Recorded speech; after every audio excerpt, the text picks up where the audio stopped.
Last भिडियोमा हामीले लिस्टको बारेमा कुरा गऱ्यौँ र लिस्टको इलिमेन्ट्सहरू कसरी एक्सेस गर्ने, लिस्टमा कसरी भ्यालुहरू एड गर्ने, कसरी एपेन्ड गर्ने, इन्सर्ट गर्ने र कसरी रिमुभ गर्ने, पपले कसरी रिमुभ गर्ने भन्ने कुराहरू हामीले हेऱ्यौँ। र यो भिडियोमा चाहिँ नेस्टेड लिस्ट र ट्युपलको बारेमा कुरा गर्छु। अब नेस्टेड लिस्ट भनेको के हो त भन्दाखेरि यहाँ मैले एउटा फ्रुट्सको लिस्ट लिएको छु जुन चाहिँ हामीले लास्ट टाइम युज गरेका थियौँ। र यो फ्रुट्सको लिस्ट छ, मानौँ अर्को लिस्ट छ, एउटा प्राइसको लिस्ट छ है। मानौँ ओरेन्ज 100 रुपिस पर केजी छ, एप्पल 250 छ, जस्ट इक्जाम्पल हो। र बनाना 60 रुपिस दर्जन छ मानौँ, चेरी छ अलिकति महँगो होला 300 राखेँ, म्याङ्गो 150 राखेँ है, कोकोनट 300 राखौँ। यसरी मैले दुईवटा लिस्ट बनाएँ यहाँनिर, एउटा फ्रुट्सको बनाएँ, एउटा प्राइसको बनाएँ है। यो लिस्टलाई हामीले नेस्टेड गरेर कम्बाइन गरेर चाहिँ जस्तै मैले यहाँ राखेँ नेस्टेड लिस्ट भनेर, लिस्ट ब्राकेट स्टार्ट भयो, क्लोज भयो र मैले चाहिँ यो माथिको फ्रुट्स र तलको प्राइसलाई चाहिँ मैले यहाँनिर फ्रुट्स कमा प्राइस भनेर हालेँ। यसरी हामीले चाहिँ नेस्टेड लिस्ट बनायौँ।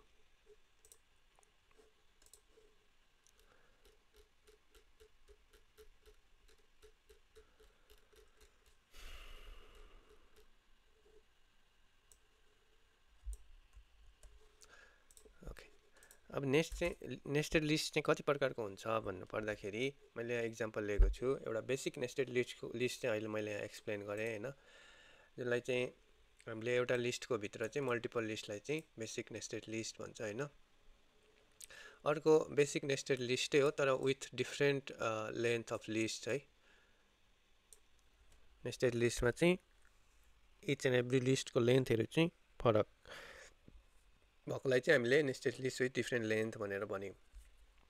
अर्को मिक्स डेटा टाइप्सको लिस्ट भयो है, लेन्थ पनि बेग्लै हुने भयो अथवा सेम किन नहोस्, र डेटा टाइप्स चाहिँ स्ट्रिङ, इन्टिजर, बुलियनहरू मिक्स भएको एउटा डेटा सेट भयो है। यो पनि यसलाई यस्तो लिस्टलाई पनि नेस्टेड लिस्ट बनाउन सकिन्छ। डिपर नेस्टेड लिस्ट त्यति युज हुँदैन होइन, कन्फ्युजिङ हुने भएकोले। यहाँ पनि अब जस्तै लिस्टको भित्र चाहिँ नेस्टेड लिस्ट अर्को लिस्ट र त्यो अर्को लिस्टभित्र पनि अर्को लिस्ट, यसरी पनि हामीले एज अ डेटा टाइप्सहरूलाई चाहिँ भेरिएबलहरूलाई चाहिँ एसाइन गर्न सक्छौँ।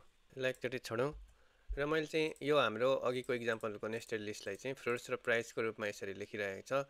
यो नभएर चाहिँ मैले है माथिको जस्ट भेरिएबललाई मात्र पनि यहाँनिर हाल्न सक्छु है, र कम्मा दिएर अर्को मैले प्राइसको लिस्टलाई साइडमा हाल्न सक्छु। यसरी पनि लिस्ट बनाउन, नेस्टेड लिस्ट बनाउन सकिन्छ जुन चाहिँ अघिकोसँग सेम हो।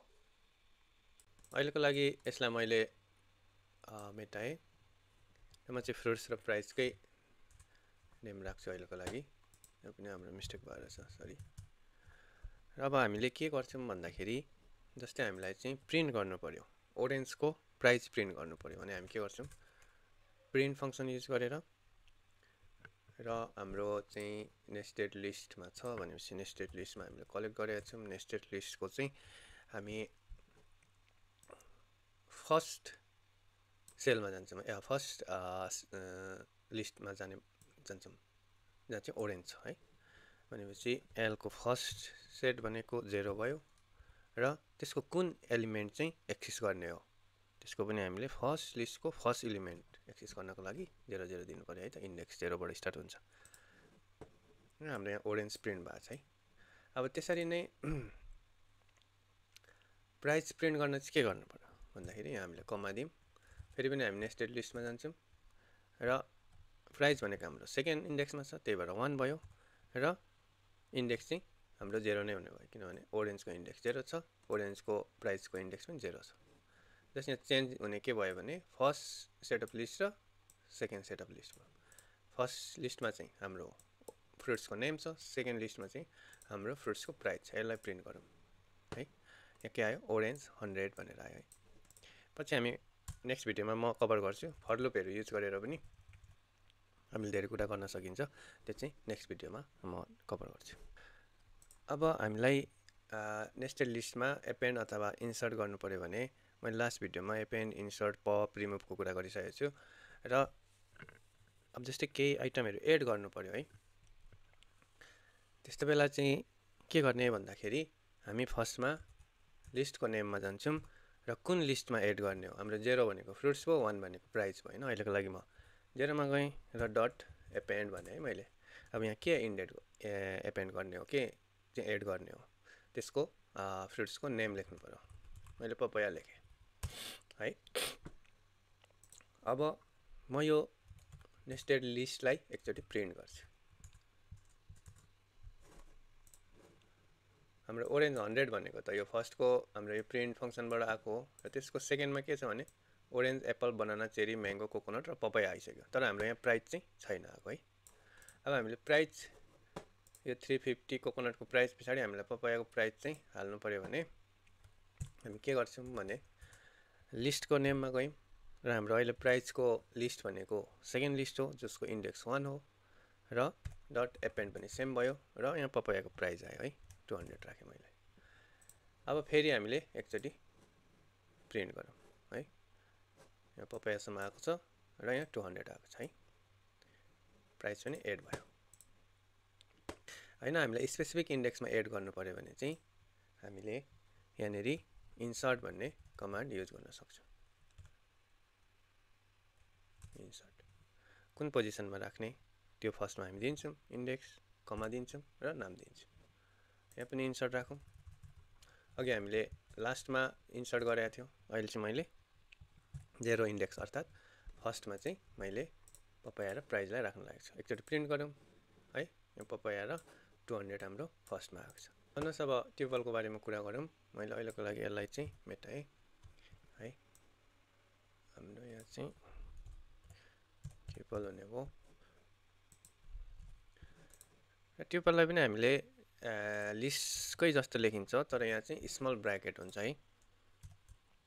यो चाहिँ ट्युपल भयो। हाम्रो चाहिँ सेट अफ फ्रुट्स छ जसलाई चाहिँ हामीले ट्युपलमा राख्यौँ र सेट र ट्युपलमा चाहिँ के फरक छ भन्दाखेरि सेटमा चाहिँ हामीले एपेन्ड, इन्सर्ट गरेर अब्जेक्टहरू एड गरेका थियौँ, डिलिट गरेका थियौँ, रिमुभ, पपहरू युज गरेर है, त्यसको पोजिसनहरू यताउता गरेको थियौँ। तर ट्युपलमा चाहिँ के हुन्छ भने इम्युटेबल हुन्छ, ट्युपल भनेको अनचेन्जेबल हुन्छ। एकचोटि यो चाहिँ यो ट्युपल डिक्लेयर गरिसकेपछि चाहिँ यो चाहिँ चेन्ज हुँदैन। जस्तै अब तपाईँको एपमा अथवा सफ्टवेयरमा कुनै कुनै भेरिएबलहरू चाहिँ होल एप्लिकेसन रन हुन्जेल कन्सटेन्ट हुन्छ भने त्यस्तो बेला चाहिँ हामीले ट्युपल युज गर्छौँ। जस्तै मानौ कलरहरू युज गर्छौँ पछि GUI-मा होइन। हाम्रो चाहिँ एपमा ब्लू, रेड, ग्रिन र ग्रे कलर मात्रै युज भएको छ भने हामीले त्यसलाई चाहिँ ट्युपलमा राखेर त्यसको ट्युपलको यो इन्डेक्स हो भनेर पछि हामीले चाहिँ त्यसलाई त्यसको भेरिएबल दिन सक्छौँ। त्यही भएर ट्युपल पनि एकदमै इम्पोर्टेन्ट छ। अब मैले भने यो स्मल ब्राकेटबाट स्टार्ट भयो, स्मल ब्राकेटभित्र क्लोज भएको भित्र चाहिँ हामीले ट्युपलहरू राखिन्छ। जस्तै यो फ्रुट इक्वल्स टु है ओरेन्ज चाहिँ ट्युपल हुँदैन यो चाहिँ, किनभने एउटा मात्र अब्जेक्ट छ। यसले चाहिँ हाम्रो पाइथनले के सोध्छ भने यो चाहिँ एउटा स्ट्रिङ हो भनेर सोध्छ। त्यही भएर हामीले एउटा मात्र भेरिएबल हुँदाखेरि चाहिँ कि त लास्टमा हामीले कमाले सेपरेट गर्नु पर्यो कि त यो स्ट्रिङ हुन्छ नभए है, कमा हाल्नै पर्छ एउटा मात्र अब्जेक्ट भएको बेला। अब जस्तै अर्को यहाँ छ है, marks equals to small bracket त हाल्यो तर भनौँ 91 आएको छ। यो चाहिँ इन्टिजर हुन्छ। चेक गरेर हेरौँ होइन। प्रिन्ट टाइप मार्क्स गरौँ यहाँनिर है। यसलाई म प्रिन्ट गर्छु। यसले के देखायो? इन्टिजर देखायो। ल म यहाँ कमा हालेर हेर्छु पछाडि र फेरि ट्राई गरौँ। यसले चाहिँ ट्युपल देखायो अहिले। त्यही भएर एउटा मात्र भेरिएबल भएको बेला चाहिँ हामीले कमा हाल्नुपर्छ र एउटा मात्र भेरिएबल युज गर्ने केस चाहिँ कम हुन्छ। त्यही भएर एउटा मात्र भेरिएबल हुँदा चाहिँ कमा युज गर्नुपर्छ भनेर सोचे हुन्छ। ओके, अहिलेको लागि यो मेटाउँ।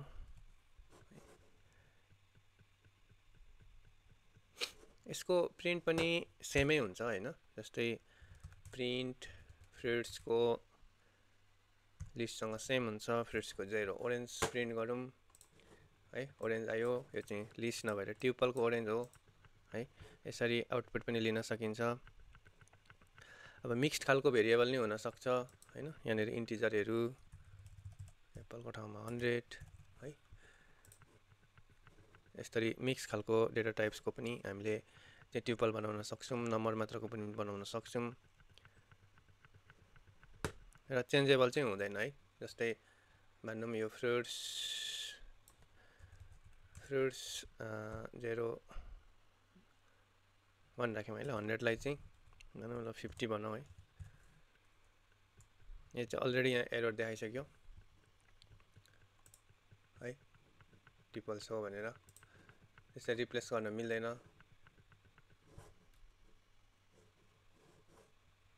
जस्तै अब यो सेट भएको भए चाहिँ फेरि यसले एरर दिँदैन, मिल्छ यसरी। त्यो ट्युपल्समा चाहिँ भेरिएबल चेन्ज नहुने भएकोले यसले चाहिँ हाम्रो आइडीले पनि एरर दिइरहेछ।